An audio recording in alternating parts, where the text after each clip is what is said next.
Hello नमस्कार, तुम्हा सर्वांचे माझ्या चॅनलमध्ये खूप खूप स्वागत आहे। आज आपण अगदी सोप्या पद्धतीने बेसनाचे लाडू कसे करायचे ते बघूया। तर चला सुरुवात करूया। तर यासाठी लागणारे साहित्य, मी इथे 4 वाटी बेसन घेतलं आहे। बेसन हे मी चक्कीवरून दळून आणलं आहे।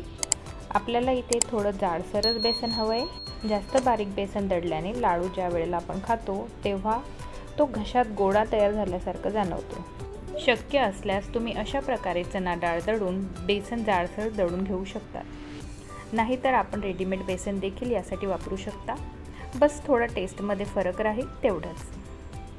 त्यानंतर इथे मी 2 वाटी पिठी साखर घेतली आहे। पिठी साखर मी घरीच मिक्सरमधून काढून चाळणीने गाळून घेतली आहे। आता इथे आपण कढईमध्ये बेसन टाकून ते 2-3 मिनिट चांगले हलवून घेऊ। त्यानंतर यात आपण लागेल तेवढं तूप टाकणार आहे। इथे आपण जाड तळाची कढई घेतली आहे। बेसन पटकन जळू नये म्हणून जाड तळाच्या कढईचाच वापर करा। पातळ स्टील कढई टाळा, कारण बेसन पटकन लागून काळं होतं। तुपाची चव टिकून राहण्यासाठी नेहमी स्टील किंवा लोखंडी कढईचाच वापर करा। आता आपण इथे 1 मोठा चमचा तूप घालणार आहे व वरतून अर्धा चमचा घेऊ।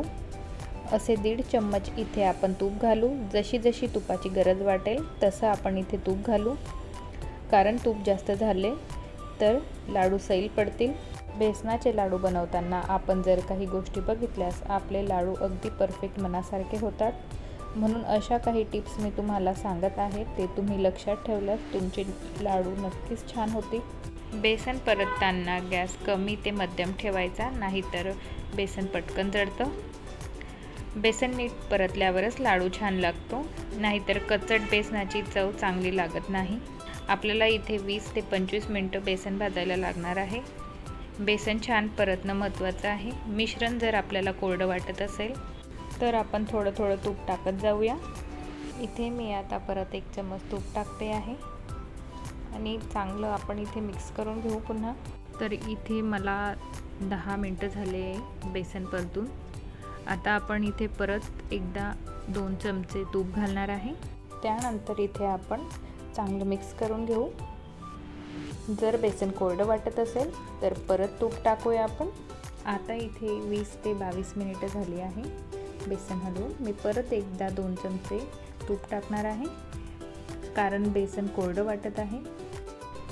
तर बघा इथे बेसनाला कलर किती छान आलेला आहे आणि सुगंधही घरभर पसरलेला आहे। तर आता मी तुम्हाला इथे काही चुका सांगत आहे। तर पहिली चूक अशी की आपण गॅस जोराचा करून बेसन पटकन भाजायचा प्रयत्न करतो। त्यामुळे काय होतं ना, वरून रंग बदलतो पण आतून ते बेसन कच्चच राहतं। त्यासाठी मध्यम ते कमी आचेवरच बेसन हलवत राहा। आणि दुसरी चूक अशी की सुरुवातीलाच आपण जास्त तूप घालतो, नाहीतर काय होतं, बेसन एकदम तुपकट होतं व लाडू नीट वळता येत नाही।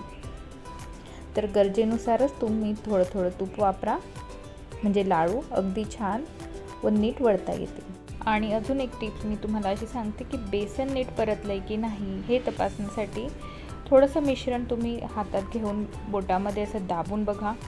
जर ते एकदम गुळगुळीत व सुगंधी वाटलं तर बेसन परफेक्ट परतलं गेलंय असं समजायचं। आता इथे बेसन पूर्ण परफेक्ट परतलं गेलंय माझं, तर मी आता हे थंड होऊ दे।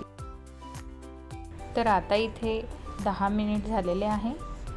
तर मिश्रण बघा अगदी छान असं झालेलं आहे। आपल्याला जास्त थंड मिश्रण करायचं नाही आहे, फक्त कोमट मिश्रण आपल्याला राहू द्यायचं आहे। आणि जास्त गरम मिश्रणही आपल्याला नको आहे, कारण गरम बेसनात आपण जर पिठी साखर टाकली की ती लगेच वितळते आणि मिश्रण हे ओलसर होतं। त्यासाठी बेसन कोमट झाल्यावरच पिठी साखर व वेलची पूड टाका, जेणेकरून लाडू वळताना ते चांगले वळले जाईल। इथे मी 2 वाट्या पिठी साखर घेतली आहे, पण आपल्या आवश्यकतेप्रमाणे आपण पिठी साखर कमी किंवा जास्त करू शकतो। त्यानंतर इथे मी 1 छोटा चमचा इलायची पावडर घेतली आहे। आता आपण हे मिश्रण चांगल्या प्रकारे मिक्स करून घ्यायचं आहे। तुम्ही यामध्ये ड्रायफ्रूट पावडर पण मिक्स करू शकता। जर टाकायची असल्यास पिठी साखर सोबतच ती मिक्स करा। मिश्रण जेव्हा कोमट असते तेव्हा लाडू अगदी पटकन वळल्या जातात आणि छान गोल पण होतात। जर तुम्हाला मिश्रण कोरडं वाटत असलं तर त्यात थोडं कोमट तूप करून टाका आणि जर सैलसर झालं तर पिठी साखर थोडी अजून वाढवली तरी चालते। तर बघा इथे आपला लाडू बनून तयार आहे। आता आपण त्याला पिस्त्याने डेकोरेट करूया। तर अशाच पद्धतीने आपल्याला बाकीचे लाडूही वळून घ्यायचे आहेत। तर बघा इथे आपले छान गोड आणि तोंडात विरघळणारे बेसनाचे लाडू तयार आहे। ही रेसिपी नक्की करून बघा आणि तुमचा अनुभव मला कमेंटमध्ये नक्की कळवा। पुन्हा भेटूया नवीन रेसिपीसोबत। नमस्कार।